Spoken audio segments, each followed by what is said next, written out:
Dentro do reino dos demônios, onde um enorme castelo se ergue, o guerreiro Vermute e seus 4 companheiros aventuraram-se no castelo para subjugar os reis demônios.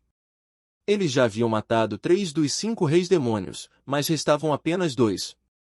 Uma horda de demônios os atacou, e Vermute, com apenas um golpe de sua espada, abre caminho instantaneamente. Esse é o poder do grande Vermute. Uma maga caminha atrás dele e diz que contra tantos, ela pode definitivamente usar seus poderes. Ela o faz, e inúmeros elementos surgem do nada, abrindo o caminho. Esta é Sênia, a sábia. Uma sacerdotisa tenta abençoar a todos com sua magia sagrada, e é quando um demônio a ataca. Mas parece que ela não é tão indefesa. Anos, a fiel.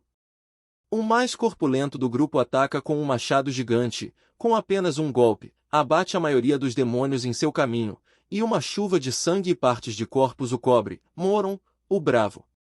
A última pessoa do grupo, com várias cicatrizes, ordena que Vermute pare de seguir em frente e abre caminho através dos demônios. Este é Amil, o tolo. Ele sempre teve inveja de Vermute e o considerava um rival. Mas ninguém realmente reconheceu isso. Tendo derrotado todos os inimigos, o grupo procura por possíveis pistas.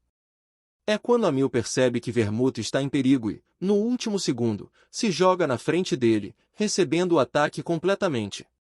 Quem atacou parece ser um poderoso demônio, e Amil cai, pois esse ataque foi fatal. O demônio ataca Vermute da mesma maneira, mas agora preparado, ele desvia e, com um movimento rápido, corta-o ao meio. O grupo corre para o lado de Amil, e Vermute olha para baixo, observando que ele não precisava morrer assim. Amil diz que essa morte é honrosa, e até este exato momento, que seria seu último, ele se arrependeu de seu passado por não ser honesto com seus amigos. Amil estende a mão e exige que Vermute derrote o rei demônio. Ele pega sua mão e jura em nome de seu guerreiro que todos os reis demônios serão massacrados. Amil sorri com um certo arrependimento e faz as pazes com todos. Ele pede a Anos para rezar por ele. Ele diz a Moron que ele é o guerreiro mais bravo que existe. E quando ele se volta para Sênia, ele observa que sempre gostou dela. É então que descobrimos que esta era apenas uma história, um garoto com cabelo cinza e olhos amarelos vermelhos, que diz que nunca disse que gostava de Sênia. Isso é pura ficção. Toda vez que ele lê este livro sem sentido, fica extremamente irritado. Quem escreveu isso como um livro infantil? Se ao menos o autor não fosse anônimo, ele poderia mostrar a ele algumas coisas. Ele pega o livro de volta e se pergunta por que todos têm títulos tão grandiosos, como o sábio ou o grande, mas ele era o tolo. Será que isso foi escrito por algum cara que ele espancou há 300 anos? O mesmo vale para seus companheiros também. Por que eles não fizeram nada sobre este livro? Mas é justo, considerando que eles nunca pensariam que o outrora morto Amil se reencarnaria assim com todas as suas memórias intactas. Ele, Amil, morreu no meio da subjugação dos reis demônios há 300 anos e reencarnou como um descendente de Vermute. Agora, ele se chama Eugene Lionheart, e tem 13 anos. Enquanto estava vivo, Vermute teve muitas concubinas além de sua primeira esposa. Eugene acha isso estranho, pois ele não era do tipo que perseguia mulheres desnecessariamente. Ele talvez tenha mudado de ideia? Mas não seria tão ruim, pois todos têm necessidades, então ele entende. As únicas famílias consideradas descendentes diretos são os filhos da primeira esposa. Mesmo com o mesmo sobrenome, que é Lionheart, a família de Eugene é considerada um ramo indireto. Esses tipos de famílias são proibidos de treinar sua mana e de usar espadas reais antes do ritual de sacrifício de sangue. Para um garoto de 13 anos, ele é bastante musculoso, e ele pensa que hoje é a última vez que usa uma espada de madeira. Ele treina com sua espada, e seus movimentos são extremamente rápidos. Não muito depois de começar a treinar, ele parte o manequim ao meio. Seu pai olha para isso com uma expressão assustada, e observa que não é a primeira vez que ele quebra um desses. Eugene se vira para ele, e seu pai percebe o quão musculoso ele é, bastante assustador para um garoto de 13 anos. Eugene pode ser seu filho, mas às vezes ele tem medo dele, pois ele não age nem fala como uma criança. Não há mais inocência naqueles olhos, e mesmo tendo perdido a mãe em uma idade muito jovem, ele nunca a mencionou. Eugênie diz que o ferreiro desta cidade é um lixo total, e vender lixo de baixa qualidade como este deveria ser considerado um crime e punido adequadamente. Seu pai tosse e diz que vai dar um aviso. Mas, falando em coisas a fazer, o ritual de sangue é amanhã. Eugênie pensa que esse ritual de sangue deles é uma tradição idiota dos Lyonhart realizada uma vez a cada 10 anos. Todas as crianças, entre 10 e 15 anos, sejam do ramo direto ou não, se reúnem na residência da família principal para o ritual. Lá, elas competem em uma espécie de prova para descobrir quem realmente é digno do sobrenome Lyonhart. Mas os ramos principais têm uma vantagem, pois podem treinar com armas reais e mana desde jovens. Então, basicamente, estão garantindo que a família principal se saia melhor e que as famílias dos ramos permaneçam em seu nível. O pai olha para o manequim e pensa que este filho seu tem tanto talento que não pode imaginar que seja seu filho, e se ele tivesse nascido na família principal. Mas não, se ele não fosse tão talentoso. Assim como ele, não teria que ver e sentir a diferença entre a realidade e seus talentos. Eugênie pergunta o que aconteceu para ele ter uma expressão tão triste, mas seu pai diz que não é nada. Eugênie suspira e pensa que ele provavelmente está se culpando por não ser um bom pai. O pai de repente o agarra pelos ombros e exige que ele nunca compita com as crianças da família principal. Pois, por mais talentoso que ele seja, ele não se igualará ao poder daquelas crianças, que aprenderam com espadas e mana por muito tempo.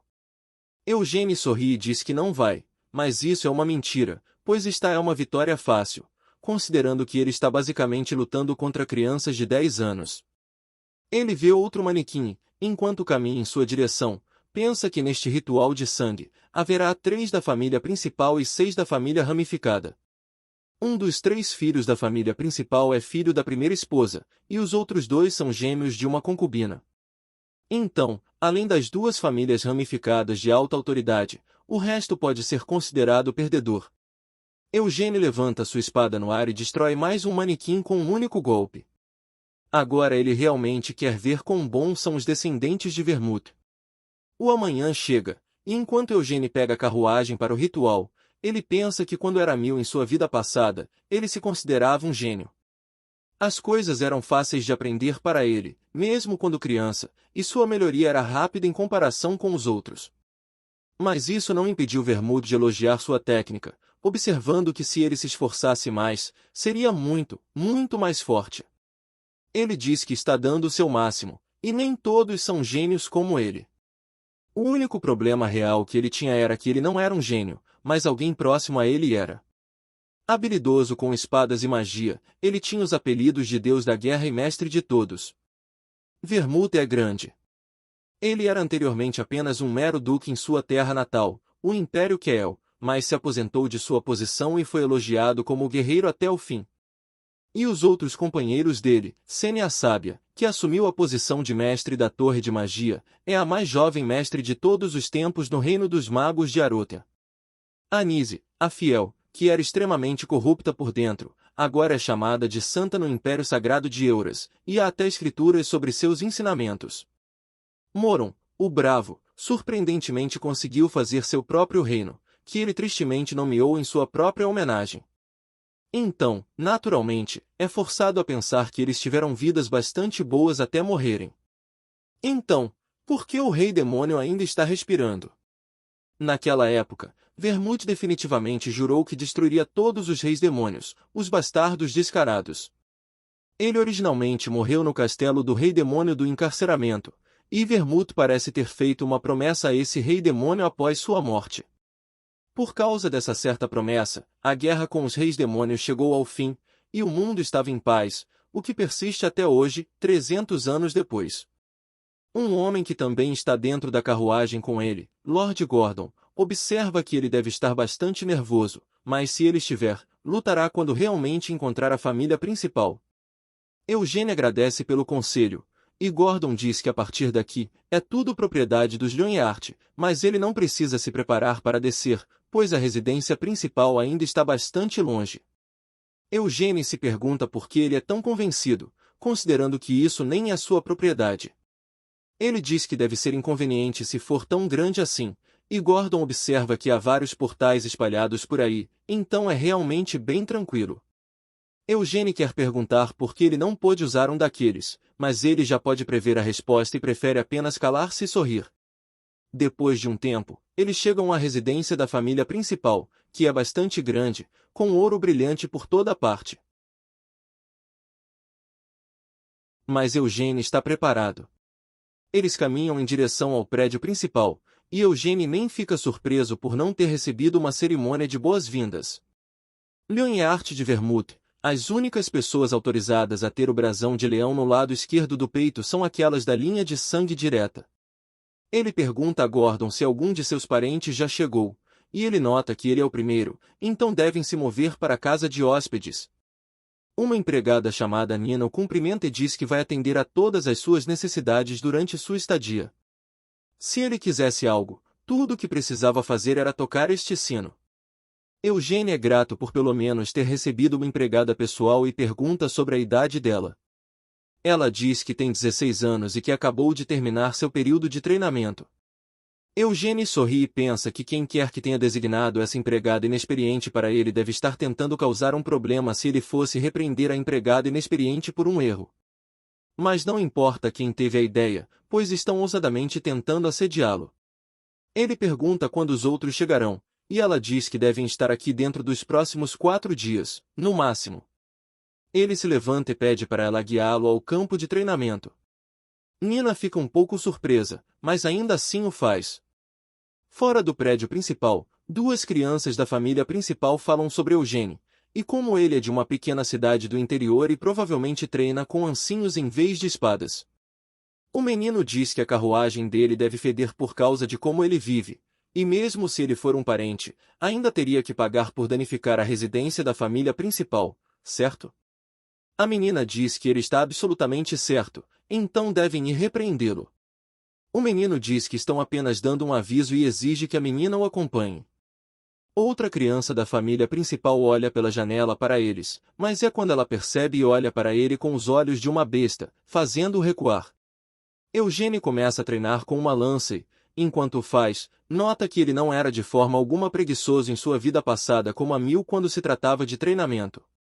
Mas este novo corpo tem sido furiosamente treinado desde que ele reencarnou, e não importa o quanto ele esforce seu corpo, ele nunca adoeceu uma vez, e suas feridas cicatrizam extremamente rápido. Este corpo de descendente de Vermouth é capaz de coisas que ele só sonharia. Nina olha para ele treinando e fica hipnotizada ao pensar que ele seria capaz de se mover tão rápido com pesos de areia nos braços e na lança. É quando ela ouve alguém perguntar o que esse cara está fazendo, e ela reconhece esses como os irmãos Kayan e Ciel, também perguntando o que estão fazendo aqui. Kayan repete sua pergunta: o que esse cara está fazendo lá? Eugene para seu treinamento e diz que é muito claro o que ele está fazendo, praticando com a lança. Ele também o chama de idiota, e Ciel empurra seu irmão para fazer algo, pois aquele garoto do interior acabou de chamá-lo, um membro da família principal, de idiota. Kayan fica irritado e exige um pedido de desculpas. Eugene imediatamente se desculpa, deixando-o bastante calado. Ele diz que não foi nada sincero. Ele precisa se curvar com sinceridade e então se desculpar. Eugene diz que eles devem ter a mesma idade, então por que ele deveria se curvar se eles são amigos? Kayan pergunta quem ousaria considerá-los amigos, e mesmo que ambos sejam lineartes, eles não são iguais. Eugene apenas olha para essa desculpa de insulto e pergunta a Nina se ela é sua serva pessoal. Ela confirma isso e diz que deve limpar a carruagem em vez dele. Nina não sabe o que fazer, e Kayan observa que ele disse para ele limpar especificamente. Então, como ele ousa ordenar a uma serva que faça isso? Ele está realmente desrespeitando a ordem de Kayan Lineart? Eugene se apresenta, e Ciel também.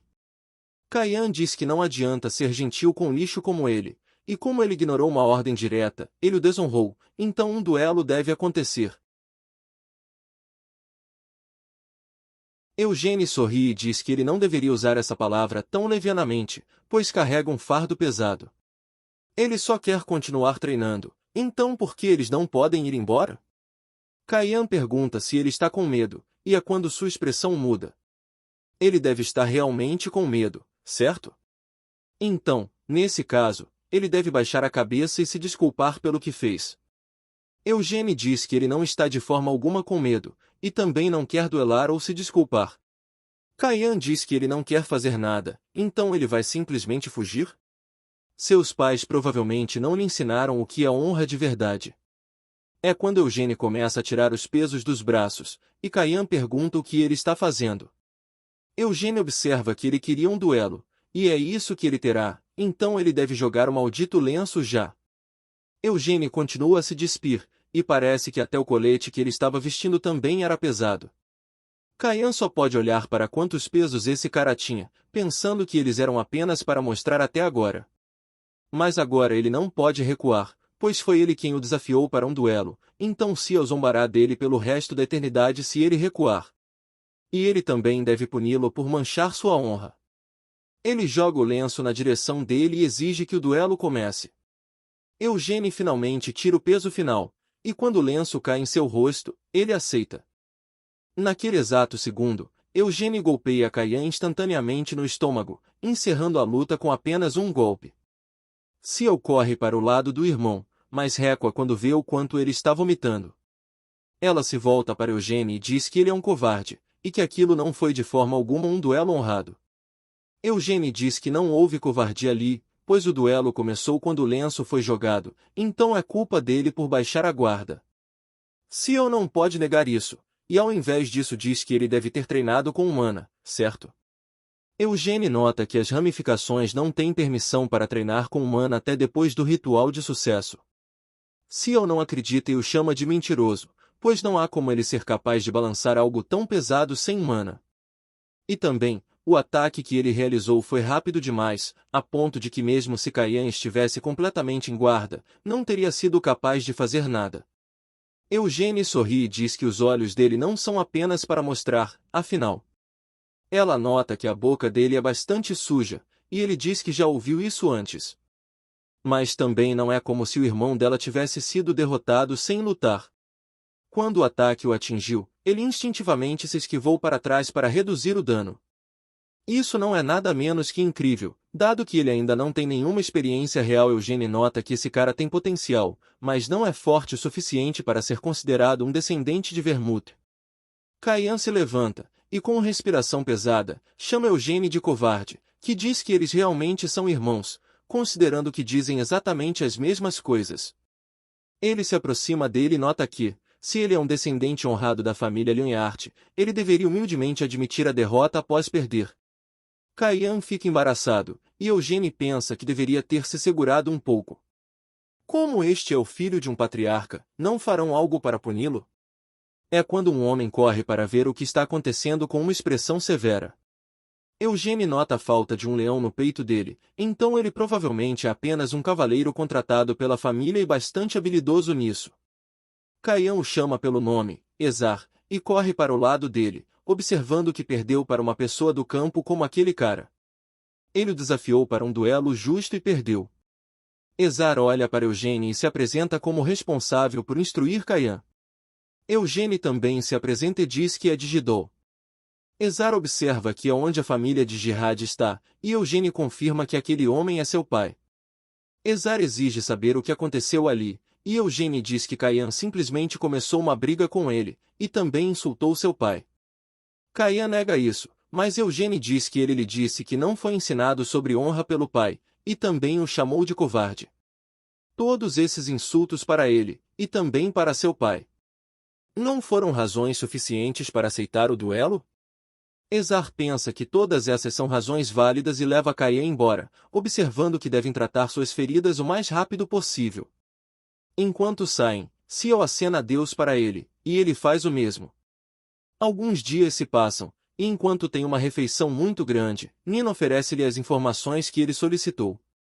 Deacon, Hanson e Julius estão planejados para chegar amanhã ao meio-dia, enquanto Gargiz e Dizir estão planejando vir naquela noite através de um portal de teletransporte. Eugene pensa que eles estão chegando mais rápido do que o esperado, e o ritual de sucessão começará em breve.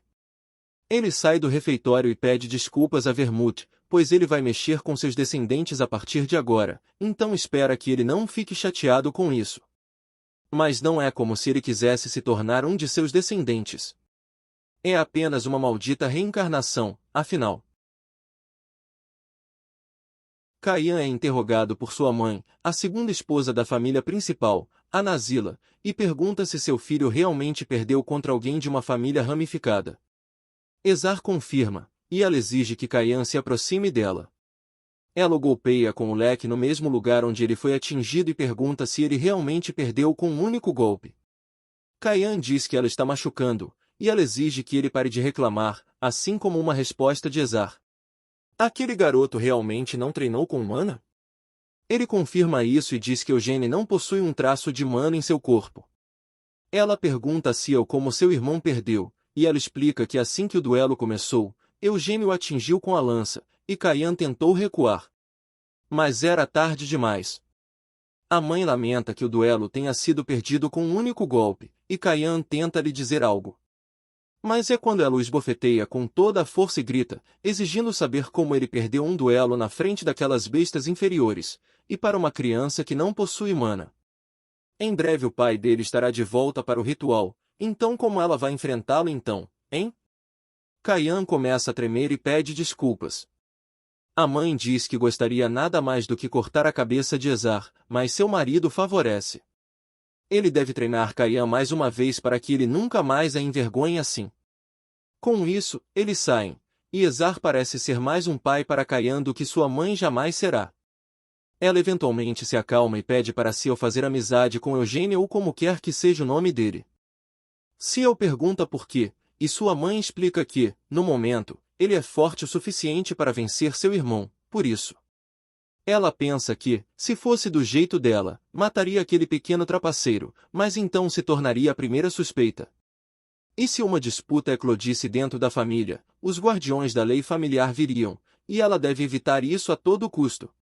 A mãe diz que ela só precisa se tornar amiga dele, e Ciel diz que fará isso, pois também tem interesse nele, então irá fazer amizade com ele. Sua mãe sorri, uma expressão maligna atravessando seu rosto. No dia seguinte, 3 garotos das famílias ramificadas chegaram à residência da família, Hanson, Decon e Jules.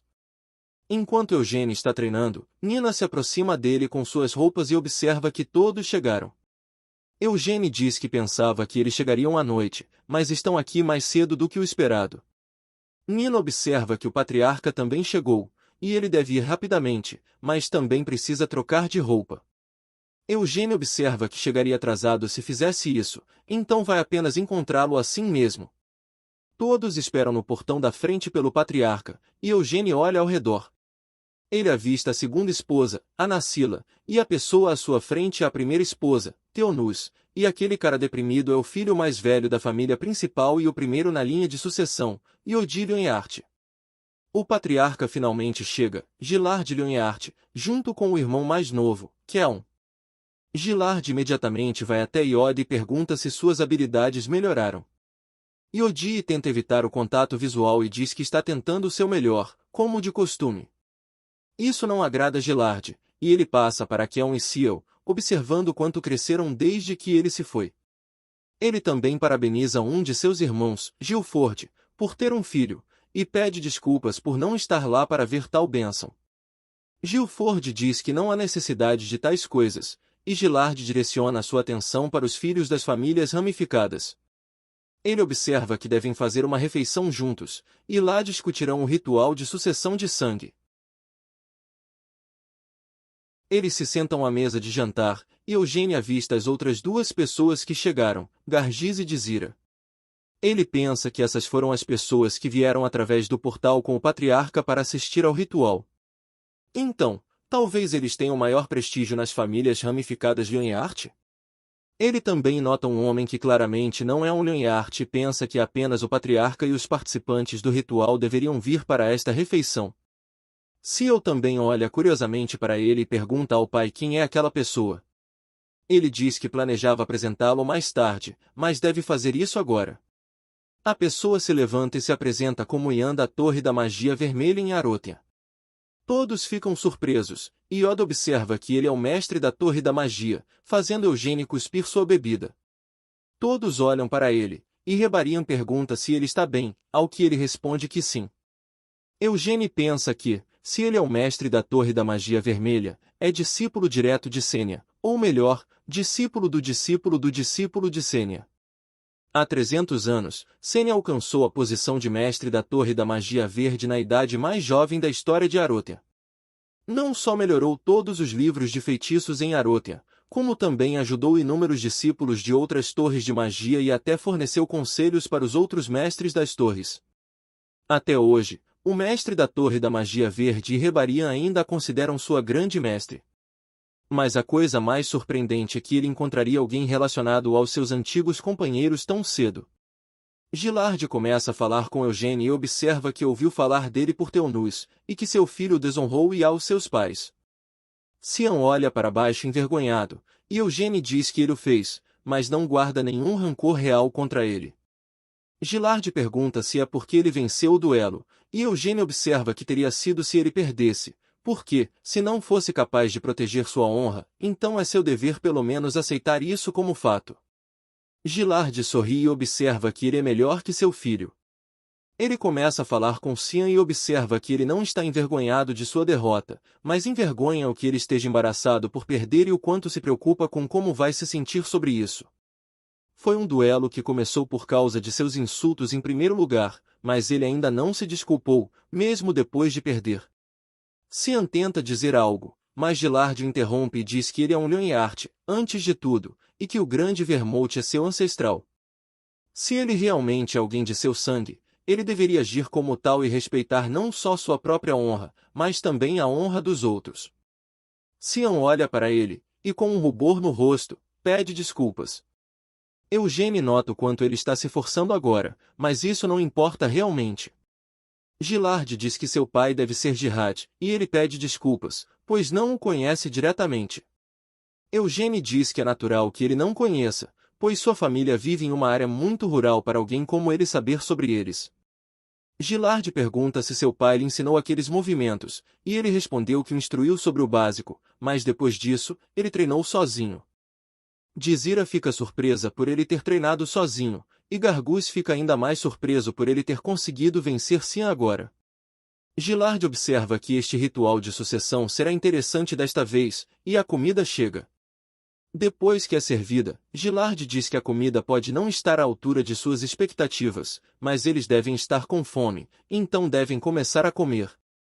Após a refeição, Gilard observa que a razão pela qual decidiu realizar esta refeição foi porque queria compartilhar alguns detalhes sobre o próximo ritual.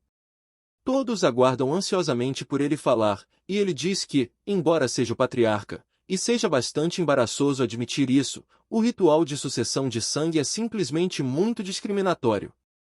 Naturalmente, é uma tradição da família principal, e as crianças das famílias ramificadas não têm permissão para treinar com armas reais ou mana até que o ritual termine. Se o ritual ocorresse nessas condições injustas, não haveria como uma criança de uma família ramificada vencer uma criança da família principal. Nesse caso, 3 de seus filhos irão participar. No entanto, ele acredita que é justo não apenas verificar seus próprios filhos, mas também o potencial de todas as crianças que carregam o nome Lionheart. O ritual existe para provar a si mesmo que se é descendente do grande Vermouth, então não importa se essa pessoa é da família principal ou não. Eugene sorri e observa que este descendente é muito mais gentil do que o próprio Vermouth. Gilard observa que, por causa de tudo isso, ele pediu ajuda com este ritual, e é por isso que Rebarian está aqui. Ele se levanta, e com um estalar de dedos, a mesa se transforma em um mapa de um labirinto. Ele diz que o ritual acontecerá lá dentro, e todos entrarão por uma entrada diferente, e tudo o que tem que fazer é derrotar o monstro-chefe no meio do labirinto. Eles também terão que evitar armadilhas e derrotar quaisquer monstros que encontrarem. Naturalmente, tudo o que ocorre dentro é apenas uma ilusão feita com magia, então é basicamente apenas um grande truque mental. Mas eles não devem vacilar, pois parecerá exatamente como a realidade. Eugene pensa que ele não está apenas invocando magia, mas também usando magia ilusória avançada. Não é de se admirar que ele tenha conquistado a posição de mestre da torre. Robarian continua e diz que, se um deles conseguir derrotar o monstro-chefe, o ritual chegará ao fim e todos receberão uma pontuação com base em seu desempenho. Um deles pergunta se está tudo bem se não conseguirem escapar do labirinto, e ele confirma isso. E se estiverem com muito medo, podem simplesmente ficar na entrada do labirinto. Eugene pergunta o que eles ganham por derrotar o chefe do labirinto, e Goulard sorri. Ele permitirá que levem qualquer coisa que quiserem do tesouro subterrâneo da família principal. Eugene está animado agora e acha isso incrível. Enquanto se afasta, ele pensa que ainda deve ser fácil, e seu único problema real é o que escolher do tesouro da família principal. É quando ele vê Desir e Gargis, que parecem estar esperando por ele. Gargis pergunta se ele realmente venceu Kion, e Eugene confirma isso. E também, se eles já terminaram de fazer perguntas inúteis, ele vai embora. Gargis tenta detê-lo, mas ele apenas encolhe os ombros, sem saber o que dizer. Eugene vai para o campo de treinamento e continua a praticar, mas é interrompido por Desir e Gargis, que estão esperando ele terminar, com Desir segurando lanças em cada uma das mãos. Eugene se pergunta por que eles ainda não foram dormir, e é quando Gargis se coloca à frente, e depois de um breve momento, rasga sua camisa. Ele começa a respirar pesadamente e flexiona todos os seus músculos, fazendo-os brilhar. Eugene se pergunta o que acabou de acontecer, e Gargis diz que ele pode tocar, mas Eugene rejeita isso instantaneamente. Gargis diz que sua família tem uma poção secreta de crescimento muscular que acelera o crescimento muscular dependendo do treino, sem acumular mana dentro do corpo. E, naturalmente, não há muitos efeitos colaterais. Ele está interessado? Eugene pergunta se ele está ali para vender a poção, e Desira diz que há um efeito colateral importante. Se ele a consumir, começará a crescer uma barba, independentemente do gênero. Ela diz que ouviu que ele usou uma lança em sua batalha com Kion, então por que está usando uma espada agora? Eugene diz que usa tanto espadas quanto lanças, fazendo Desira pensar que ele está apenas dizendo que é bom com a maioria das armas. Ela joga uma lança para ele, que ele pega, e ela diz que sua especialidade é a lança, então eles deveriam lutar. Eugene pensa que seria mais fácil lidar com ela do que com aquele vendedor de poções, e ele também está bastante interessado em saber quão fortes realmente são as crianças de alto escalão das famílias ramificadas, então ele aceita o duelo. Eles se posicionam, e Eugene pergunta o que Gargis ainda está fazendo ali. Ele diz que é o árbitro, já que, embora seja apenas um treino simples, ainda deve ser justo. Eugene pensa que ele está agindo da mesma forma que Moron. Ele não é secretamente um descendente daquele cabeça dura? Ele diz que começarão quando ele disser começar, e Desir o incita a fazer isso já. Ela pensa sobre Eugene e diz que sua habilidade de usar tanto espadas quanto lanças deve ser uma piada de mau gosto. Ela será a única a mostrar a ele que a lança não pode ser dominada tão facilmente. Gargis dá a eles o sinal verde, e ela avança, pensando que quem ataca primeiro vence, mas de repente ela para, pois Eugene está emanando uma aura perigosa, e é claro que ele não tem brechas.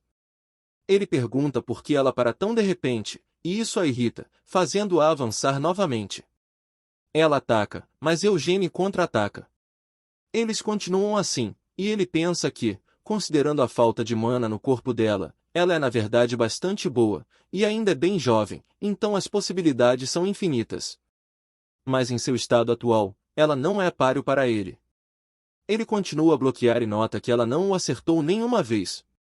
Ela exige que ele cale a boca e pensa que, se ele acha que pode bloquear todos os ataques dela sem desviar, isso vai lhe custar caro.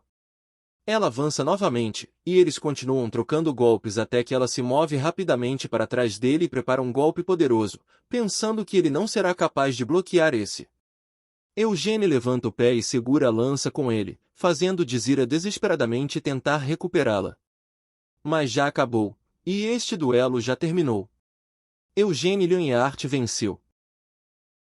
Mais tarde naquela noite, Gargis acorda Eugene observando que eles deveriam trabalhar juntos. Eugene se pergunta onde ele mora para acordar uma pessoa assim, e Gargis diz que só queria ouvir a resposta dele. Eugene nota que ele ouviu os detalhes do ritual mais cedo, certo? Todos estão vindo de diferentes entradas, então como eles deveriam fazer isso em primeiro lugar?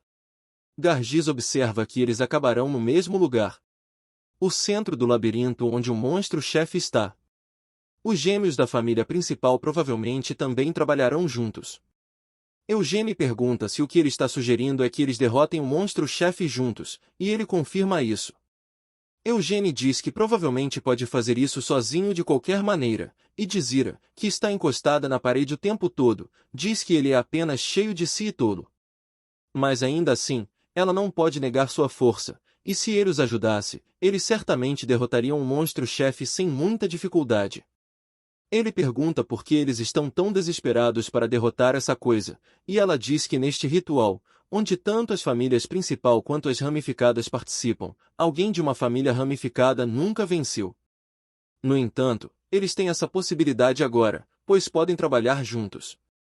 Ele não quer mostrar derrota para a família principal pelo menos uma vez?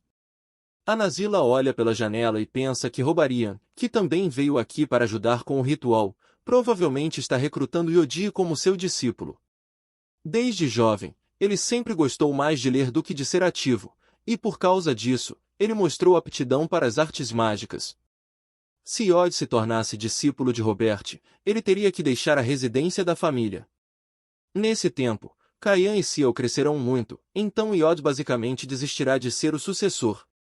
O único problema real que ela tem agora é com o ritual, pois seus filhos serão para sempre chamados de filhos de uma concubina. Eles só conseguiram estabelecer sua posição porque ela não deixou que isso os derrubasse, mas pensar que seu filho perderia para uma criança de uma mera família ramificada é demais. Ela preferiria que Eugênio limpasse o labirinto o mais rápido possível, como se ele fosse forte o suficiente para fazer isso. A família principal seria envergonhada, e a derrota de Kayan seria encoberta. 4 dias depois, o ritual de sucessão está prestes a começar, e todos estão reunidos. Roberton prepara um pouco de magia e dá a cada um deles uma orbe azul. Ele observa que primeiro eles criarão suas armas, então todos devem tentar moldar a luz na arma que desejam.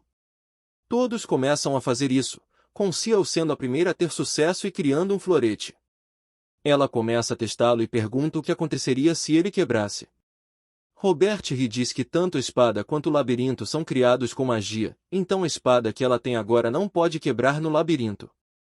Ela pergunta se pode fazer algo como um animal em vez de uma espada, e Robert observa que ela poderia fazer uma boneca ou golem, mas nunca um ser vivo. Yod pergunta por que eles não podem, e ele observa que isso é considerado magia tabu. Dar à luz outra vida é algo lindo, e é um poder que apenas os seres vivos possuem. Yoda está bastante surpreso com sua resposta, e Gargiz consegue criar sua arma, uma enorme espada. Ele observa que é como a grande espada que usa em casa, mas mais real e menos macia. Dizira se pergunta quem pediu, e finalmente consegue fazer sua arma, uma lança. Todos também terminam de criar as suas, sendo a maioria espadas. Eugênio, no entanto, também cria um escudo, e é quando Ciel pergunta o que ele fará se encontrarem no labirinto. Ela talvez lute contra ele? Eugênio pergunta ao patriarca se lutar é permitido, e ele confirma isso, pois fazia parte do ritual desde o início. No entanto, bom julgamento e cooperação também são muito importantes, já que eles são uma família que todos carregam o mesmo nome. Ciel pensa na família do mundo, e começa a sorrir para Eugênio, que ficou extremamente assustado com isso. Com isso, Robertain também lhes dá alguns colares e observa que estão conectados às suas mentes. Se ficarem angustiados no labirinto, o colar reagirá, e quando isso acontecer, ele considerará uma situação perigosa e intervirá. Eugênio observa que é apenas uma ferramenta de segurança para prevenir acidentes. Robertain também diz que, se quiserem sair, basta tocar no colar e pedir ajuda. Com isso, tudo está preparado, e agora eles podem entrar no labirinto. Eles entrarão pela mesma entrada, mas serão separados no momento em que entrarem. Todos se dirigem ao portão, e Ciel deseja boa sorte a Eugênio, que relutantemente faz o mesmo. Ele atravessa e se encontra em um corredor. Ele pensa que passou por algo assim em sua vida passada, e que o teto está bloqueado. Ele balança sua espada, e observa que esse espaço é bem apertado, então será difícil usar uma arma com longo alcance, e é justamente por isso que escolheu uma espada com escudo, pois essa combinação básica não pode ser superada na maioria das situações. Ele duvida que esse desafio será difícil, pois foi feito apenas para crianças. Com isso, ele dá seu primeiro passo no labirinto. Alguns pequenos slimes atacam um participante, e ele começa a balançar a espada sem nenhuma razão. Depois que ele fica preso no chão, ele desesperadamente pede ajuda, e Robertaen aparece, teleportando ambos para fora do calabouço. Uma hora após o início do ritual de sucessão, 3 já haviam falhado. Gilard os olha com certa decepção nos olhos, e observa que devem descansar. Ele se senta com Robertaen, e observam como todos estão se saindo, especificamente Gargus, que balança sua enorme espada, e ela frequentemente fica presa. Mas por causa de sua grande força, ele empurra e ainda consegue causar danos pesados. Gilard observa que seus movimentos são um pouco desajeitados, mas ele está se saindo bem, pois não está tendo dificuldades com os monstros que enfrenta. Ele olha para Dizira, que começa a lutar contra alguns slimes, e quando finalmente atinge um, ele observa que armas cortantes não fazem muito contra slimes, então ela precisa encontrar uma oportunidade e escapar.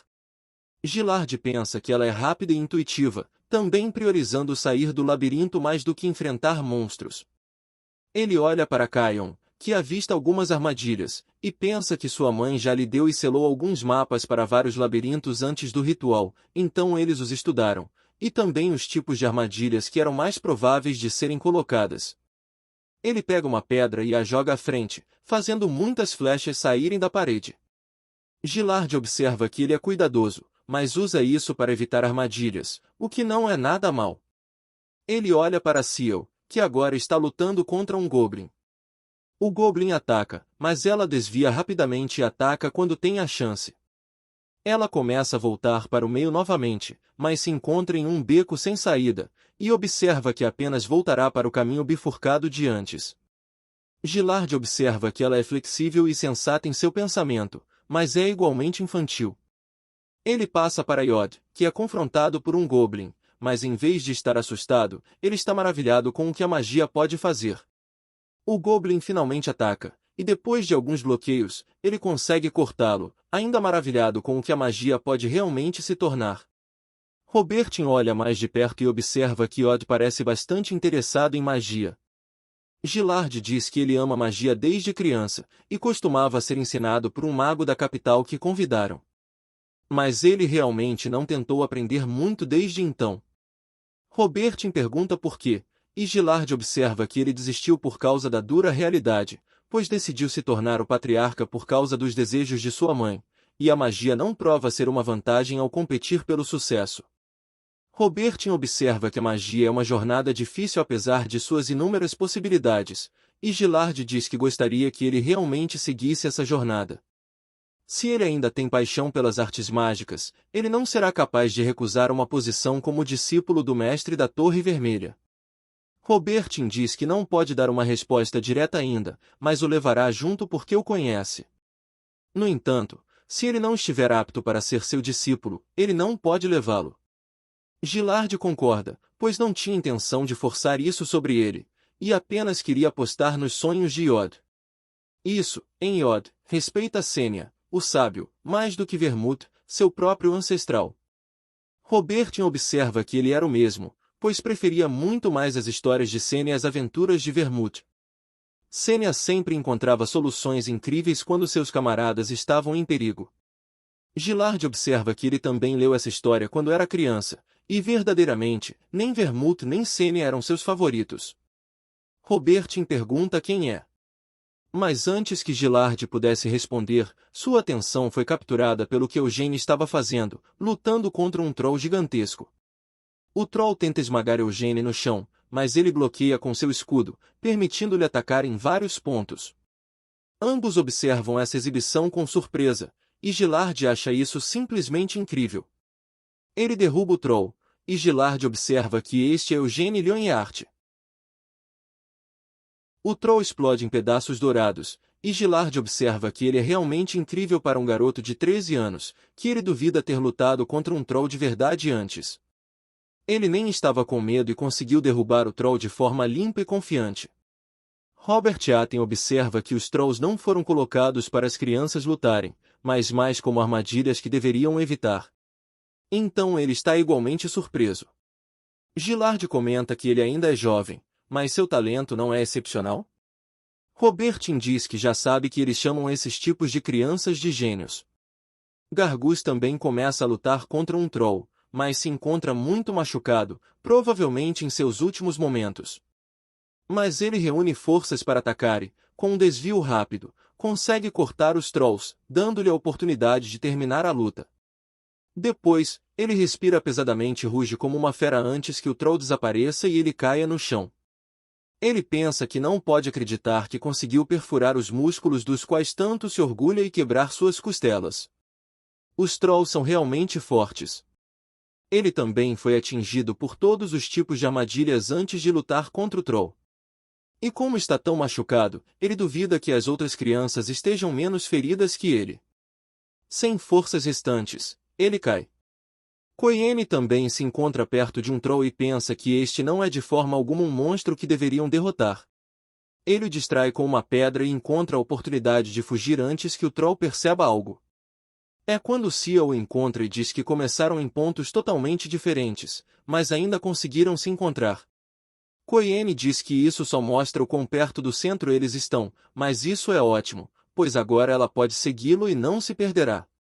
Ela concorda, e Koyene pensa que, já que foi humilhado na frente de sua irmã por aquele bastardo, deve aproveitar esta chance para recuperar sua reputação danificada. Cia observa que, como este é um calabouço, qualquer tipo de monstro pode aparecer, certo? Koyene diz que ela está certa, mas por que perguntar algo assim? Cia pergunta se fantasmas estão incluídos, e Koyene fica um pouco paralisado. Com uma voz trêmula, ele pergunta se ela tem medo de fantasmas, e se tem, não deve se preocupar, pois ele a protegerá. É quando ele vira a esquina, e Dizir aparece com muito sangue nela. Ele começa a gritar incontrolavelmente, e ela faz o mesmo, enquanto Ciel apenas observa. Koyene nota Dizir e exige saber por que ela o assustou. Ela diz que foi ele quem a assustou com seus gritos, e ele pergunta por que ela tem tanto sangue nela. Ela observa que é de uma armadilha e pensa que a emboscada foi um fracasso, então precisa recuar. Ciel observa que ela está fugindo, e Koyene pensa que mostrou seu lado feio para Ciel novamente. Então, naturalmente, ele não pode perdoar Dizira. Ele grita que devem persegui-la, e eles fazem isso, fazendo Dizira pensar que não será capaz de vencer uma luta de 2 contra 1, e também se perguntando onde está Gargis. Ele está desmaiado, e de repente uma armadilha se ativa debaixo dela, mas ela encontra seu equilíbrio e consegue chegar ao outro lado.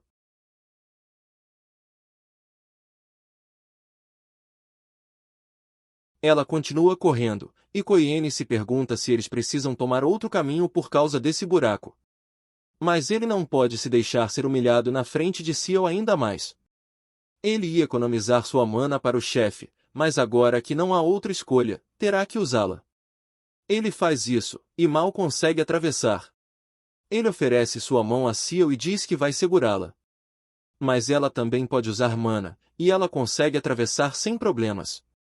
Eles continuam perseguindo Dizira, e fazem isso até que os 3 chegam ao centro do labirinto, onde o chefe está. Eugene pergunta por que os 3 chegaram juntos, e Koyene pergunta o que ele está fazendo lá. E observa que ele estava apenas esperando, curioso para ver quem conseguiria chegar primeiro. Koyene pergunta se ele realmente estava esperando todos chegarem, e Cia observa que ele é o primeiro a chegar. Ele confirma isso, e Dizira diz que se ele chegou ao centro e conseguiu esperar, ela presume que ele reconsiderou a oferta que ela e Gargis fizeram e quer derrotar o chefe juntos, certo?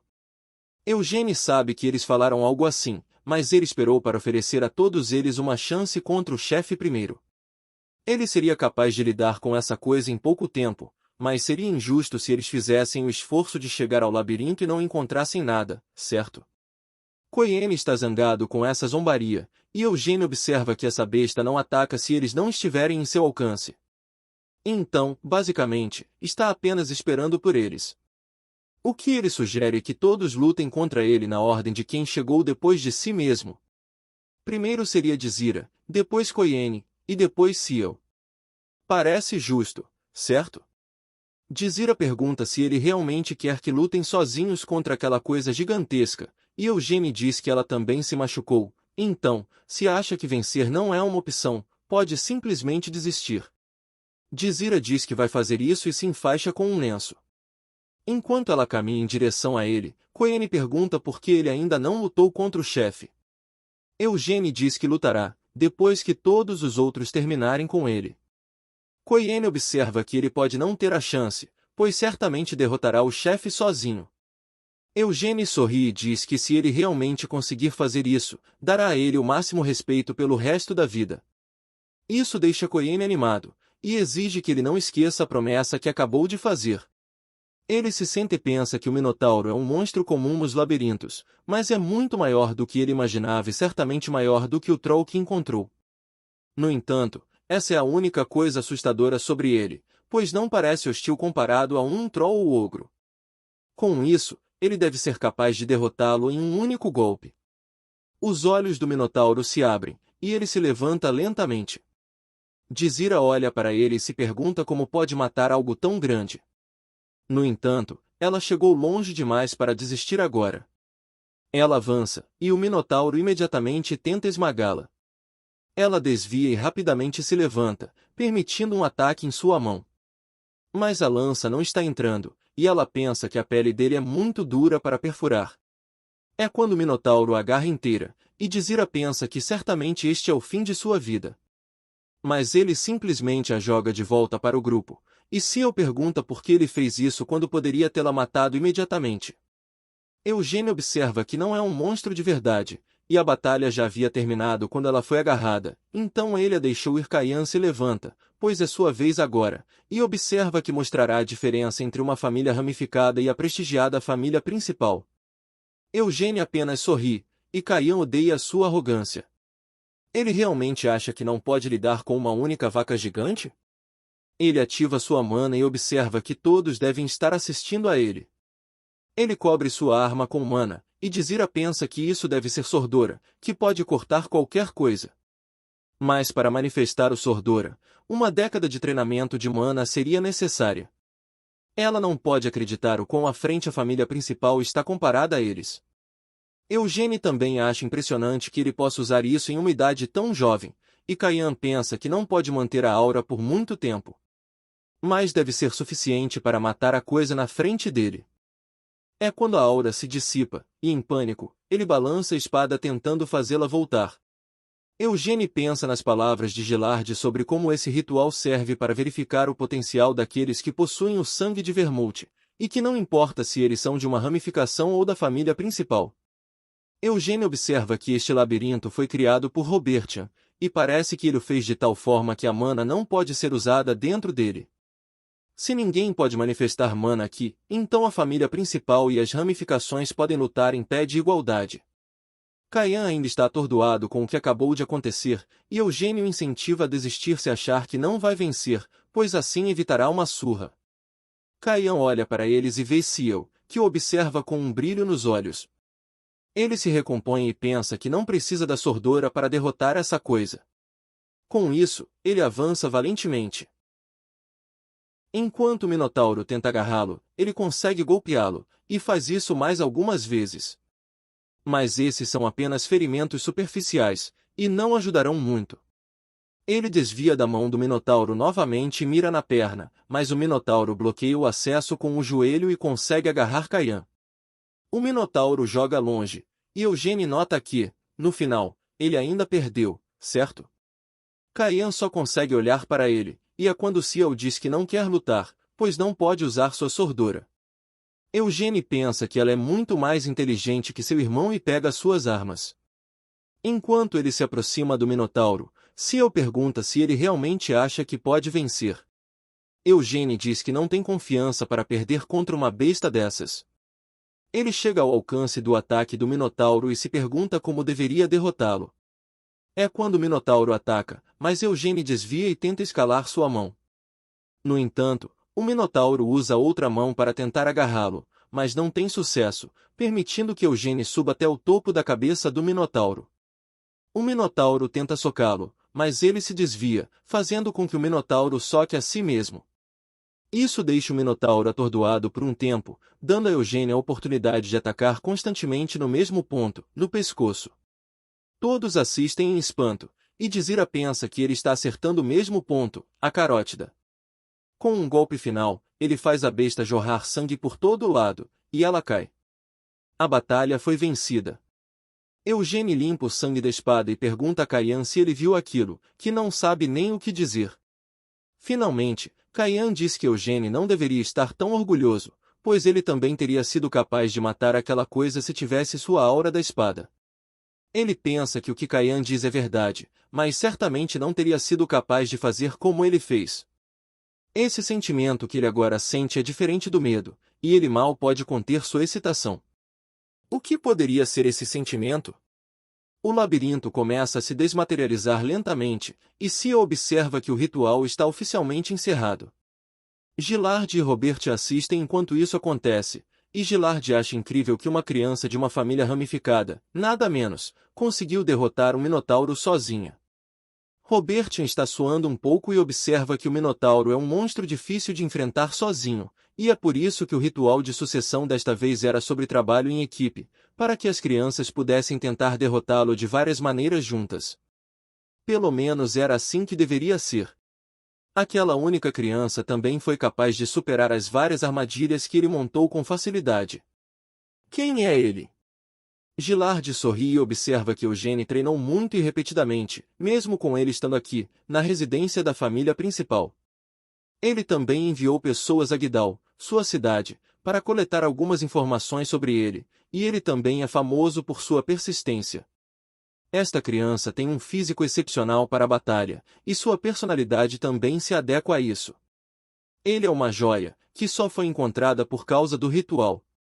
Robertian pergunta se ele não está com raiva, pois não quer dizer nada com isso, mas Eugênio se destaca muito mais do que seus filhos. Então, se há uma diferença tão grande já, quando ele treinar com Mana, seu potencial de força é quase infinito.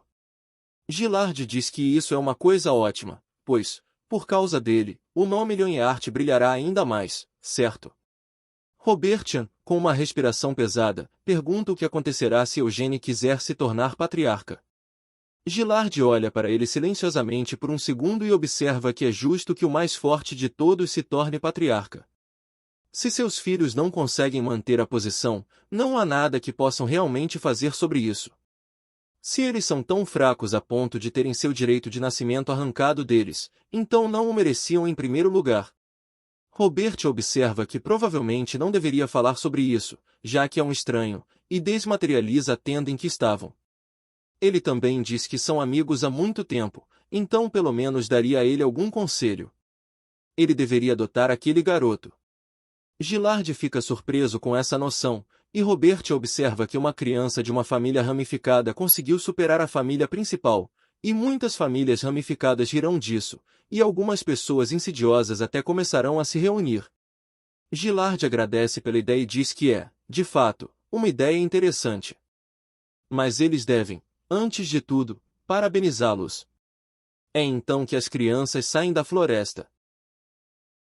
Todos se alinham, e Gilard olha para Yodi, que nem conseguiu chegar ao centro por causa de como ficou distraído com a magia ao redor dele. Ele está um pouco decepcionado que a curiosidade veio primeiro para ele, em vez de provar seu valor como o ritual pretendia. Por outro lado, Caian e Ciel chegaram ao centro e não foram impedidos pelas armadilhas e monstros lançados contra eles. Eles não conseguiram derrotar o Minotauro imediatamente, mas ainda são imaturos, e isso pode ser compensado no futuro, quando envelhecerem. Ele parabeniza a todos por terem ido bem, e diz que observou todos eles ao longo de suas jornadas e está orgulhoso. Ele começa a falar com Eugênio e observa que, de todas as crianças que estavam no ritual, ele foi de longe o mais impressionante. Eugênio agradece pelo elogio, e Gilard diz que seus métodos para lidar com armadilhas e monstros foram incríveis, especialmente a luta 1 a 1 que teve com o Troll, da qual saiu sem ferimentos. Isso surpreendeu Gargis, que se pergunta como ele conseguiu não sofrer ferimentos com aquele corpo magricela. Mas é bastante lamentável, pois se ele tivesse a poção de crescimento muscular que ofereceu a ele, teria sido capaz de construir um templo com seu corpo. Robertan diz que, para ser honesto, pensou que este ritual levaria pelo menos alguns dias, mas parece que subestimou bastante eles. Ele pensa que, embora sejam bastante jovens, ainda são descendentes da grande linhagem, e isso certamente se mostra. Também é bastante afortunado que ele tenha a oportunidade de assistir a essas joias, que têm um brilho tão intenso. Gillard exorta a todos a descansarem, pois gostaria de recebê-los com um banquete, mas eles superaram todas as expectativas, então ele não teve tempo de preparar um com antecedência. Ele pede a Robertan para levar as crianças de volta, e ele começa a fazer isso. Mas é então que Gillard chama Eugênie para seu lado, pois ele virá com ele. Isso chama a atenção de Ciel, e ela pergunta se ele vai dar a ele o presente agora. Gillard diz que não há razão para não dar, e é mais emocionante para ambos se ele der mais cedo. Ciel pensa que implorou ao pai muitas vezes para deixá-la entrar no tesouro subterrâneo, mas ele nunca permitiu, e agora ela só pode olhar para os dois. Enquanto caminham em direção ao tesouro, Gillard observa que parece que Eugênie pode usar várias armas. Eugênie diz que ele está superestimando suas habilidades, mas Gillard diz o contrário. Ele usou uma espada e um escudo no labirinto e uma lança para lutar contra Caian e Dizira. Eugênie pensa que ele descobriu sobre sua luta com Dizira, o que não é surpreendente, afinal, ele é o patriarca. Gillard observa que a espada é a arma que simboliza a família Lyonheart agora, mas seu ancestral, Vermouth, empunhava várias armas, e habilmente. É por isso que ele era chamado de Deus da Guerra e Mestre de Todos. Mas Vermouth não foi o único que conseguiu empunhar várias armas. Seu companheiro, Amil, era o segundo mais habilidoso depois de Vermouth, é claro. Eugênie pigarreia e observa que no livro infantil que leu, Amil era chamado de tolo. Gillard ri e diz que também leu aquele livro quando era jovem, mas se não fosse por Amil causando problemas, o livro teria sido bastante chato, certo? E para ser honesto, ele gostava mais de Amil do que de Vermouth. Isso surpreende Eugênie, e ele quer saber por quê. Gillard observa que gostava que Amil fosse mais humano comparado ao intocável Vermouth, como era mostrado no livro com bastante frequência. Amil sempre se sentia inferior a Vermouth, mas nunca se desanimava, e em vez disso, sempre superava suas deficiências. E em seu último momento, ele se sacrificou por seus companheiros em todo o mundo. Eugênie pensa que livros infantis enfatizam coisas para ensinar às crianças sobre diversas lições. Ele sorri e diz que também gostava mais de Amil, pensando que se algo parece bom, deve ser apreciado.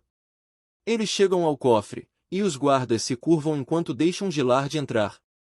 Eles descem os degraus, e Gillard diz que Eugênie é a primeira pessoa que não é um patriarca a entrar neste lugar. Eugênie pergunta se é realmente apropriado para ele estar ali, e Gillard confirma, pois ele já prometeu algo deste lugar, certo? E a situação também foi discutida com os anciãos do Senado. Eugênie conhece eles. Eles são os leões velhos de Lyonheart, e incluindo o patriarca anterior, é algo com o qual até mesmo pessoas com grande status nas famílias ramificadas estão afiliadas. Ele pergunta quais são os conteúdos do tesouro, e Gillard observa que sua herança foi acumulada ao longo de centenas de anos, e entre eles também estão coisas deixadas pelo grande Vermouth. Eugênie pergunta se a espada sagrada também está guardada ali, e Gillard confirma, mas ele não pode tê-la, pois é o símbolo da linhagem Lyonheart, e ninguém pode possuí-la. Eugênie observa que é bastante lamentável, e Gillard diz que não é a única razão, pois depois que Vermouth faleceu, ninguém foi reconhecido pela espada sagrada. Eugênie se pergunta o que é isso, e Gillard observa que ele entenderá quando segurar a espada. Eles chegam à porta do cofre, e Gillard morde o próprio dedo, e coloca algumas gotas de sangue em um recipiente, permitindo que a porta se abra. Gillard o exorta a entrar, e ele espera ali, pois se entrasse com ele, Eugênie ficaria consciente de sua presença, e não seria capaz de escolher o que realmente quer. Eugênie agradece pela consideração, e então ele entra. A porta se fecha atrás dele, e ele sorri. Seu primeiro objetivo é pegar a espada sagrada. Essa espada existe desde as eras míticas do Império Sagrado de Euras, e é conhecida como um item concedido por Deus. A espada, que foi selada por um bom tempo no Templo Central, reconheceu Vermut como seu dono instantaneamente. Esta espada perfurou o coração do quinto rei demônio de Elma há 300 anos, mas depois disso, foi basicamente uma tocha superdimensionada. Ele tenta arrancá-la do chão, mas não se move, e Eugene pensa que mesmo que de alguma forma conseguisse tirá-la, não conseguiria mantê-la. Então ele deveria desistir e procurar outra coisa. Ele começa a olhar ao redor e avista a espada devoradora. É uma espada que consome o mana do que mata e o torna seu. Também pode dividir magias poderosas com um único golpe, mas o motivo de Vermut ter conseguido manejá-la foi por ser um mago talentoso. Atualmente, é demais para ele, mas há muitas armas familiares aqui. O Carbose Dragonspear é uma arma comparável ao bafo de um dragão, embora seja bastante lenta para esquentar. A espada Windstormen, Vinead, foi abençoada pelo Rei dos Espíritos do Vento. O arco de raios Pernoia, que pode invocar um raio independentemente da distância. A espada sem retorno, Zable, quando imbuída de magia, se divide em pedaços e forma um chicote formidável. O escudo de Gadion pode enviar qualquer ataque que receber para o vazio.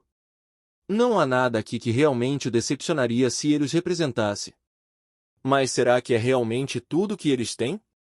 E quanto à lança demoníaca ou à espada da luz da lua? Mas se passaram 300 anos, então naturalmente pegaram as armas mais poderosas para si mesmos, os gananciosos bastardos. Enquanto pensa, chega à conclusão de que a arma mais adequada para ele agora seria a Vinead, já que pode invocar espíritos do vinho com ela, e também o rei deles, se tiver mana suficiente, é claro. A magia de espíritos é difícil de entrar, pois sem talento, nem mesmo um mago habilidoso pode controlar um espírito de baixo grau. No entanto, com Vinead, isso não deveria ser um problema. Mas já que está no tesouro, deveria olhar ao redor mais, pois pode encontrar algo mais. Ele chega ao lugar onde estão guardados acessórios e joias, e avista um colar, que ele imediatamente agarra. Este é o mesmo colar que ele usava em sua vida passada como Amel. É uma lembrança de seus pais, que foram ambos mortos por um monstro. Claro, ele teve sua vingança, mas mesmo assim, usou este colar até o dia em que morreu. Por que isso estaria aqui? Será que Vermut realmente recuperou seu corpo? Mas ele também não o deixaria lá para apodrecer. A promessa feita entre o demônio do aprisionamento e Vermut trouxe paz ao mundo, mas os dois reis demônios restantes ainda estão vivos em Almor por causa disso. Todos prometeram matar os 5 reis demônios juntos. Mas que tipo de promessa foi essa, e também deixar sua lembrança aqui? O que Vermut estava pensando? Talvez tenha sido sua culpa. Talvez não houvesse pessoal suficiente para derrotar os reis demônios após sua morte. Ele não precisa nem quer ressentir Vermut e seus companheiros, pois deve haver uma boa razão para não terem matado o rei demônio. Há muitas armas que ele gostaria deste tesouro, mas não pode deixar essa lembrança de Amel juntar poeira no tesouro de Lionheart. Ele sai do cofre, e Gilard fica surpreso com sua escolha. Eugênio observa que isso é o que ele mais gostava, e Gilard diz que há inúmeros tesouros lá dentro, mas Eugênio observa que eles são demais para ele lidar atualmente. Gilard pede para ver o colar e observa que é apenas um colar simples e bruto, sem nada de especial. Então, por que isso estaria no tesouro? Ele aponta para a cabeça de leão, e a alemana vermelho dos olhos. Gilard observa que este colar não está registrado no tesouro e não deveria estar lá. Gilard diz que este colar não tem valor real, e ele não poderia comprar uma espada barata se o vendesse. Eugênie diz que sim, e Gilard observa que não pode ser ajudado, mas ele terá Rebarita analisá-lo, já que veio de uma fonte desconhecida e pode estar imbuído de magia. Eugênie pergunta se pode tê-lo depois, e Gilard promete que acabará em suas mãos. Ele também diz que, como as coisas acabaram assim, e este item tecnicamente não é um tesouro de Lionheart, por que não volta lá dentro e escolhe outro tesouro? Eugênie pergunta se realmente pode fazer isso, e Gilard confirma, pois prometeu que o deixaria escolher um tesouro de lá. Eugênie agradece, e imediatamente entra, pensando que ele é bastante flexível, uma característica surpreendente de um descendente de Vermouth. Mas desta vez não há necessidade de hesitar, então ele pega o Unyad. Ele o tira da bainha, e pensa que agora esta espada é sua.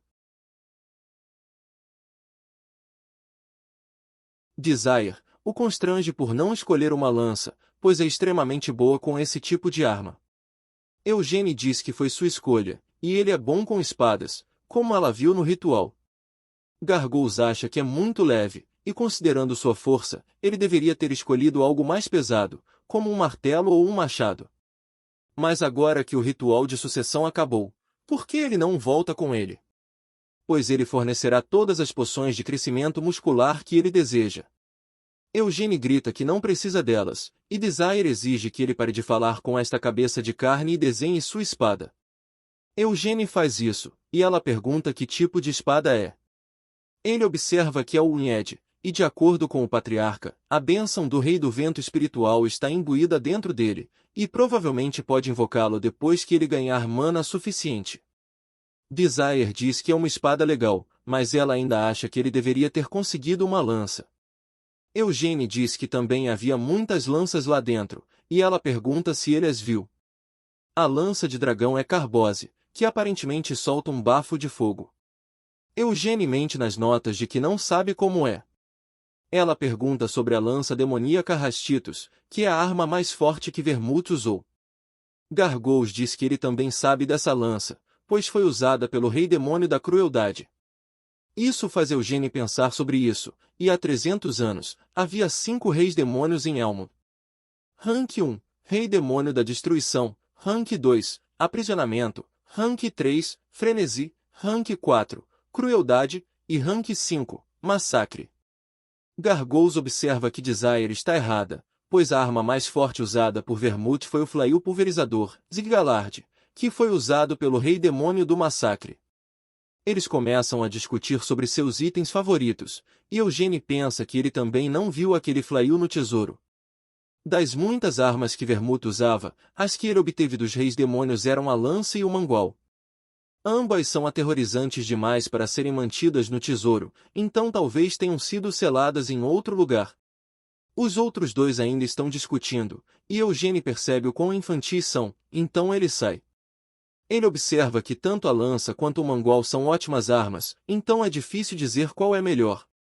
Mas se alguém lhe perguntasse qual arma usada por Vermouth era melhor, ele poderia responder em um segundo. A espada do luar, que é o fragmento em forma de espada que foi selado, até mesmo no reino dos demônios, tanto o rei demônio da crueldade, que usava a lança, quanto o rei da carnificina, que usava o mangual, foram derrotados pela espada do luar.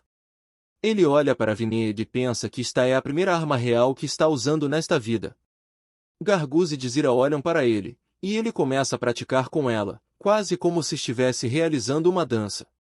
Ambos ficam hipnotizados pela beleza disso.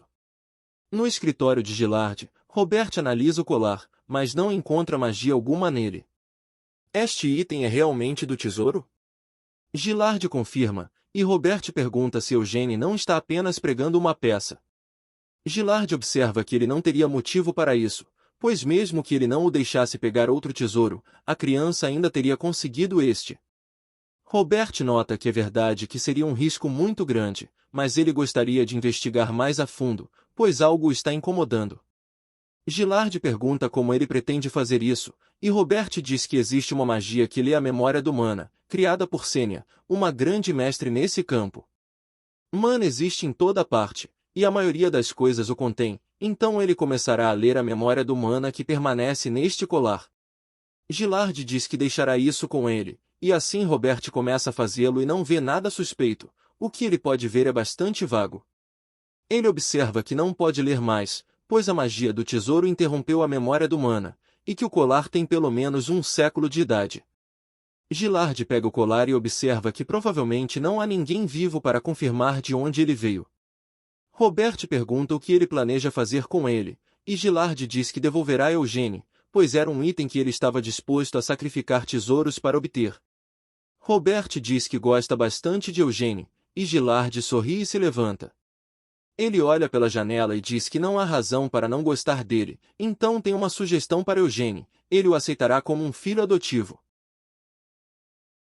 Keon, da família Lionheart, vem aos seus aposentos, e Eugene pensa que ele é o irmão mais novo de Gillard e considerado um excêntrico porque ainda não se casou, apesar de estar em idade de casar, e por acompanhar Gillard em sua jornada. Ele se apresenta, mas Keon observa que já sabe quem ele é, pois sua performance no ritual foi impressionante. Eugene lentamente retira a mão e pergunta se ele está ali para buscá-lo. Keon confirma, dizendo que Gillard queria enviar um cavaleiro, mas ele quis vir pessoalmente, pois queria ver Eugene com seus próprios olhos. Eugene pergunta por quê, e Keon nota que já aprendeu muito sobre ele, mas não pôde ver o ritual. É uma tradição antiga que apenas o patriarca assista ao ritual, mas desta vez parece que ele fez uma exceção para Robert, já que ele ajudou em tudo. No entanto, ele não deve ver isso como uma crítica ao seu irmão, está apenas dizendo como é.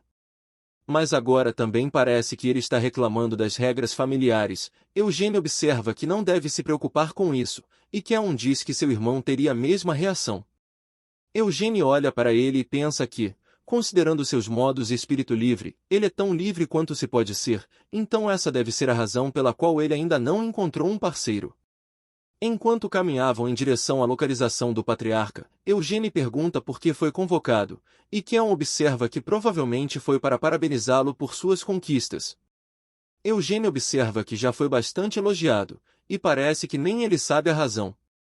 Keon diz que não é como se ele não pudesse adivinhar, mas também é algo que ele simplesmente não deve entrar. Eles chegam à porta, e ele observa que gostaria de conversar com ele mais frequentemente. Eugênio concorda, bate na porta e é permitido entrar. Keon lhe dá uma última piscadela, e Eugênio pensa que ele é legal e tudo mais, mas está começando a ser demais. Geller pede desculpas por tê-lo convocado sem avisá-lo e diz que deveriam se sentar. Ele coloca o colar na mesa e observa que fez roubaria em examiná-lo. Mas parece que é apenas um colar normal. Eles também tentaram buscar sua memória, mas nada em comum foi encontrado. Eugênio acha isso surpreendente, pois essa magia é artesanal de Sênia, então ela provavelmente a passou adiante. Eugênio pergunta que tipo de memórias estão dentro, e Guiard explica que o colar foi simplesmente vendido nas ruas da capital há centenas de anos. Eugênio acha isso extremamente estranho, pois tem certeza de que este é o colar que ele usou, já que o teve por décadas. Roubarian também não tem motivo para mentir, então talvez ele tenha cometido um erro ao ler as memórias? Será que havia um feitiço lançado nele que poderia enganar até mesmo um mestre da Torre de Magia, mas quem teria lançado isso para Moot? Há muito pouca informação sobre isso, mas ele está feliz, pois agora pode ficar com ele, certo? Guiado observa que de fato prometeu isso, então ele pode tê-lo. Eugênio coloca o colar e fica feliz por tê-lo novamente em seu pescoço. Guiard diz que de fato o chamou por causa do colar, mas essa não é a única razão. Ele tem uma proposta para ele que não é ruim e que pode ser benéfica para seu futuro. Guiard tenta explicar o que é, mas Eugênio interrompe e observa que o selo é fofo e tudo, mas ele não tem intenção de se casar com alguém ainda. Ele pensa que, desde que derrotou Kion, ela começou a agir de forma mais gentil com ele, provavelmente para organizar um casamento arranjado. Ele pensava que o patriarca era uma boa pessoa, mas achar que ele era tão astuto assim. Ele continua e diz que é muito jovem e também precisaria da permissão de seu pai e tudo mais. Guiard diz que ele entendeu algo errado, pois não estava tentando forçá-lo a um casamento arranjado com o selo. Eugênio fica em silêncio por um segundo e cora fortemente ao fazer a pior suposição de todas. Agora ele só quer se punir por pensar nisso. Eugênio pergunta do que se trata, e Guiard finalmente diz que quer adotá-lo. Eugênio acha isso igualmente chocante e pensa que não é uma má ideia amarrá-lo à família principal. Eugênio observa que a adoção é uma oferta bastante surpreendente, e Guiard diz que não é tão surpreendente quanto um casamento arranjado, certo? Eugênio pede desculpas por isso, e Guiard observa que, se ele desejar, também pode trazer seu pai Gerard para a família principal. Eugênio diz que então teria dois pais, mas Guiard não quer que isso se torne complicado e quer que ele se junte à família principal. Ele é pai de 3 filhos, então não ousaria tentar roubar um filho de seu pai. E embora ele nunca tenha conhecido Jihad, ele o respeitará como um de seus irmãos. Eugênio pondera profundamente e se pergunta o que fazer. Eugênio pergunta se ele recusar essa oferta, seu pai perderia o respeito? Guiard nega isso e se levanta. É um pouco embaraçoso dizer isso em voz alta, mas ele não é mesquinho e, se ele recusasse, seria isso. Ele respeitará qualquer que seja a decisão de Eugênio e lhe desejará o melhor no futuro. Eugênio diz que essa decisão é bastante difícil, então ele precisa conversar com seu pai sobre isso. Guiard observa que eles decidirão após o banquete e que enviará emissários a Guidal para falar com o pai de Eugênio. Eugênio agradece e fica perdido em pensamentos mais uma vez. De repente, ele pergunta o que ele quis dizer com ter um bom futuro na família principal. Guiard explica que, se ele crescer na residência principal, desfrutará de muitos benefícios, e eles também têm alguns cavaleiros sob seu emprego, que poderão lhe ensinar muitas coisas. Eugênio diz que, se algum dia for adotado, quer aprender com a pessoa mais forte, então, se ele se tornar seu filho, pode aprender com ele? Guiard olha para ele, e Eugênio pensa que essa é a oportunidade perfeita para ver quão forte o patriarca realmente é. Guiard sorri e observa que poderia ensiná-lo, mas se ele realmente quiser aprender com a pessoa mais forte ali, há outra pessoa que se encaixa perfeitamente nessa descrição. Eugênio pergunta quem poderia ser, e Guiard diz que é Keon, que o superou há bastante tempo. Ele também pergunta se seu pai lhe ensinou algo sobre mana, e Eugênio observa que ainda não lhe disse nada, porque ele pediu para não dizer nada ainda, pois provavelmente teria treinado sua mana sem querer. Guiard observa que ele vem treinando todos os dias desde que chegou ali, sem faltar um dia sequer. Ele pensa que pedras de mana são cristais de mana encontrados em monstros de alto nível, e é costume começar a usar mana com a ajuda de uma pedra de mana. No entanto, quanto mais eficiente e maior a pedra de mana, mais difícil é obtê-la, e para uma pessoa realmente tirar o máximo proveito dela, também precisa de alguém capaz. Tudo isso colocaria um fardo na família de Jair, e esse ambiente é simplesmente insuficiente para o talento de Eugênio brilhar verdadeiramente. Ele se sente e pensa que não pode dizer tudo isso a Eugênio e causar ódio injustificado contra sua família, então isso será discutido mais adiante com Jair.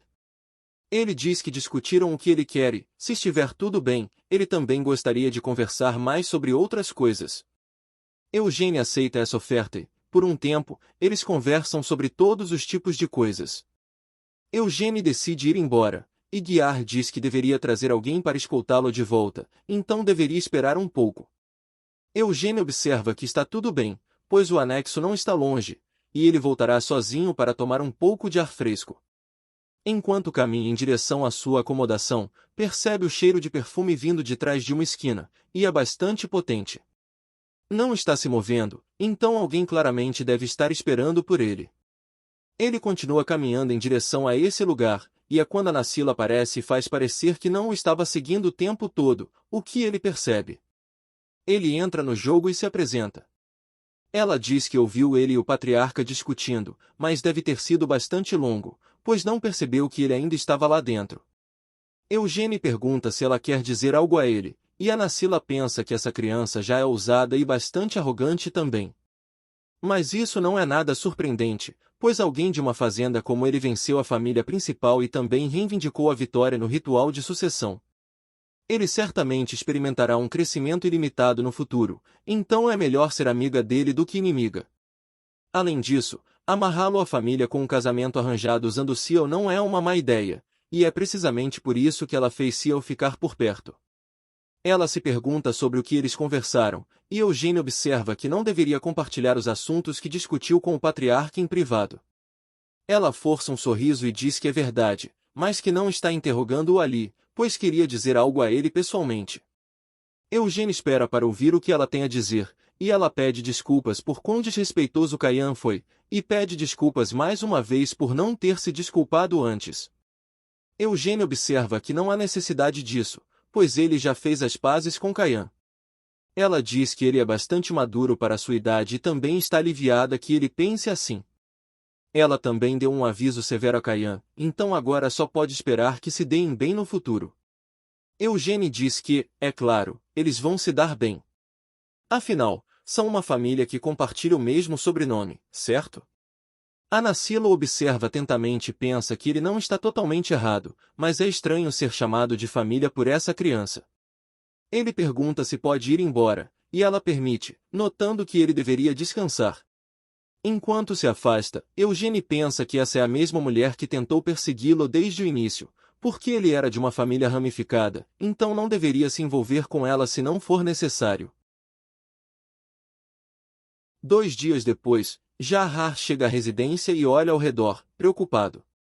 Será que Eugênie realmente venceu o ritual de sucessão? Seu único filho venceu a família principal, bem treinada. Ele mostrou tanto talento desde jovem, mas não tinha capacidade de apoiá-lo. Pensou que, no ritual, teria que encarar a realidade, que a diferença entre as famílias ramificada e principal era grande e clara.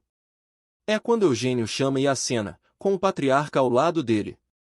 Ele imediatamente corre e o abraça apertado. Começa a chorar e diz que está extremamente orgulhoso de ter alguém como ele como filho. Eugênio sorri e diz que já havia dito que traria boas notícias, certo? Jahar observa que ele realmente disse algo assim e pede desculpas por não ter acreditado nele antes. Ele também se apresenta ao patriarca, e Gilar faz o mesmo, também pedindo desculpas pelo convite tardio. Jahar aperta sua mão e diz que isso não é um problema, pois está grato por ter sido convidado. Gilar diz que não quer tirar o tempo da família, mas poderiam ter uma conversa dentro da casa? Jahar concorda, e então se afastam. Gilar lhe apresenta a proposta de adoção e observa que, se ele adotasse Eugênie como filho, ele também seria incluído na família principal. Jahar abaixa a cabeça por um segundo antes de se levantar. Ele diz que sente muito se isso parece desrespeitoso, mas como pai, não pode deixar de se preocupar com o futuro de seu filho aqui. Gilar pergunta quais são suas preocupações, e Jahar explica que teme que a família principal vá assediar Eugênie. Ele já tem 3 filhos, então se seu filho fosse adotado, seria considerado um parasita. Gilar diz que entende, pois também não quer limitar o futuro de Eugênie, mas a família principal leva a linhagem legítima extremamente a sério e ele tem quase certeza de que não aceitariam facilmente uma criança de uma família ramificada. Além disso, Eugênie não poderia suceder à posição de patriarca, mas enquanto Eugênie não se tornar ganancioso, seu talento realmente florescerá se estiver com a família principal. Como seu filho, Eugênie se tornaria mais próximo de seus outros filhos, e um futuro melhor seria criado para ele como resultado. Jahar observa que tudo isso é correto, mas ele pelo menos quer conversar com seu filho sobre isso primeiro. Eugênie treina com sua espada, e seu pai aparece, parecendo bastante deprimido. Eugênie observa que a notícia deve ter sido bastante chocante e pergunta o que significa essa expressão. Jahar olha para ele e vê que ele tem uma espada na cintura, então deve ser o que ele escolheu do tesouro da família. Mesmo se vendesse tudo o que possuía, sua família simplesmente não poderia pagar por aquela espada. Ele desvia o olhar e diz que o patriarca quer adotá-lo. Eugênie diz que já sabe disso, pois foi ele quem lhe contou em primeiro lugar. Jahar observa que gostaria que ele se tornasse seu filho, pois é do seu melhor interesse para um futuro melhor. No entanto, ele pode ter que passar por momentos difíceis mais tarde por causa disso. Eugênie coça a cabeça e diz que pode ser assim, mas ele já sabe disso. Eugênie Lionheart nunca recuaria. Jahar o segura pelos ombros e diz que ele e sua mãe lhe deram esse nome, e ele nunca deve esquecer isso. Eugênie diz que sabe, e que mesmo se fosse adotado, seu verdadeiro pai ainda seria Jahar Lionheart. Jahar o abraça apertado e pensa que é bastante doloroso que ele esteja sendo adotado, mas ele estaria ganhando muito, então vale a pena. Ele também não tem intenção de se tornar patriarca, mas ninguém realmente acreditará nisso. Então, a primeira e a segunda esposas certamente tentarão mantê-lo sob controle. No entanto, há 2 maneiras de lidar com reclamações e hostilidade: ignorar completamente ou destruir. Gilard convidou todas as famílias das crianças que participaram do ritual para o banquete, e foi principalmente para abençoar a vitória de uma família ramificada, em vez de focar na vergonha trazida à família principal. Algumas pessoas se aproximam de Jahar e o parabenizam por se tornar parte da família principal. O pai de Gargi também quer lhe dar a poção de crescimento muscular, se estiver interessado. Eugênio observa isso e pensa que é melhor não se misturar, pois receberia uma quantidade irritante de atenção. Anacila e Caion ficam em um canto, e ela o incentiva a ser mais confiante, pois ele será comparado a Eugênio de agora em diante, e quando olharem para ele, só se lembrarão do duelo que perdeu.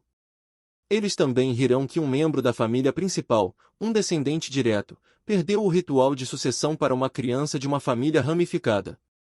Caion abaixa a cabeça, e sua mãe diz que isso não pode ser evitado, e ele precisa sentir essa vergonha, mas não deve desesperar-se, pois mesmo que as pessoas riam e o critiquem, ele ainda é seu filho e um descendente direto. Ela se inclina para ele e observa que Eugênio não pode se tornar patriarca, mas ele não deve se sentir aliviado com isso, e sim se esforçar ainda mais, enquanto também se torna amigo de Eugênio. Caion fica surpreso com isso e pergunta se é porque são irmãos. Anacila observa que é exatamente por isso que ele deve tratá-lo como um irmão, para que ele possa ajudá-lo mais tarde.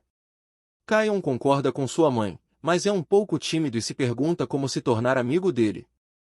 Enquanto come um bolo e o segue, Cia observa que agora são irmãos, então ele não deveria chamá-la de irmã mais velha?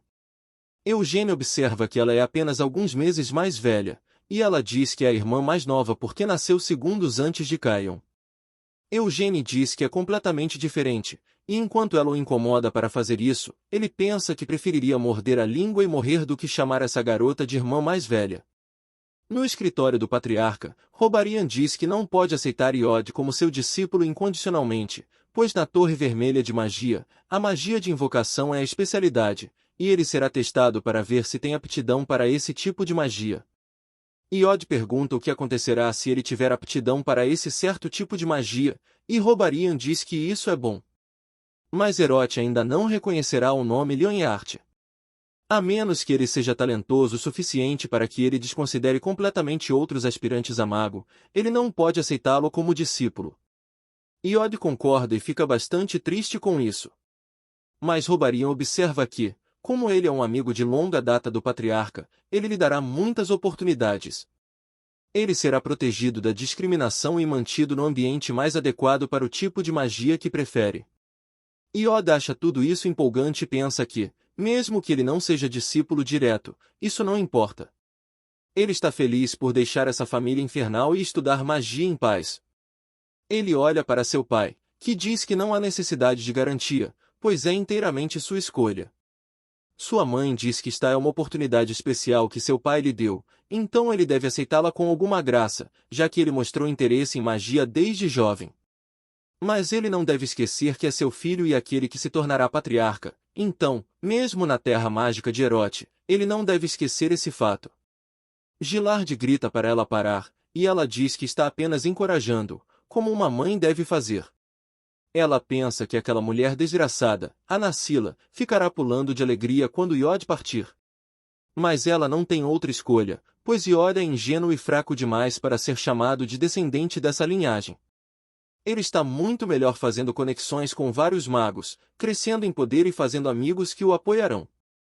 Ela o lembra de que ele é um filho legítimo dos Leonhart, e ele abaixa a cabeça enquanto concorda com ela, a única coisa que pode fazer.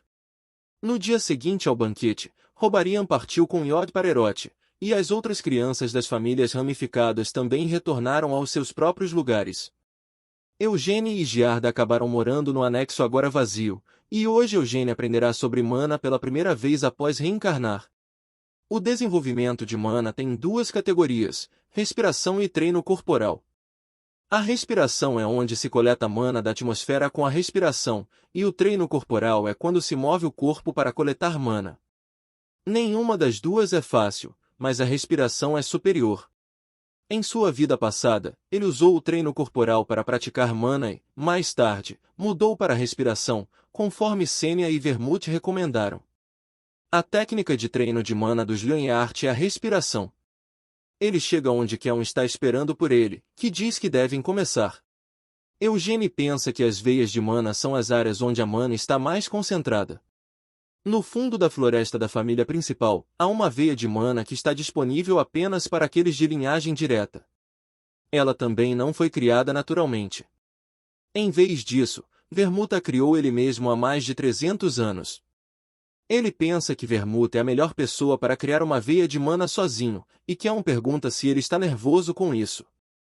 Mas é exatamente o oposto, ele está empolgado. Keon observa que não será uma tarefa fácil, e ele o ajudará. Mas ele pode ter dificuldades, pois é sua primeira vez, e ele não é tão jovem para sentir a mana com maior potência. Ele diz que Ciel e Kayan começaram seu treino quando tinham apenas 6 anos, e levaram apenas 4 dias para sentir a mana, e Odd cerca de uma semana. Famílias ramificadas geralmente começam o treino de mana na idade dele, mas aparentemente pode levar até um mês para sequer sentir a mana. No entanto, não levará tanto tempo para ele, pois está aqui para ajudar, e eles também têm uma veia de mana. Eugene pergunta quanto tempo levará, e Keon estima cerca de 10 dias. Eugene coça a cabeça e ri, observando que não levará nem mesmo 10 minutos.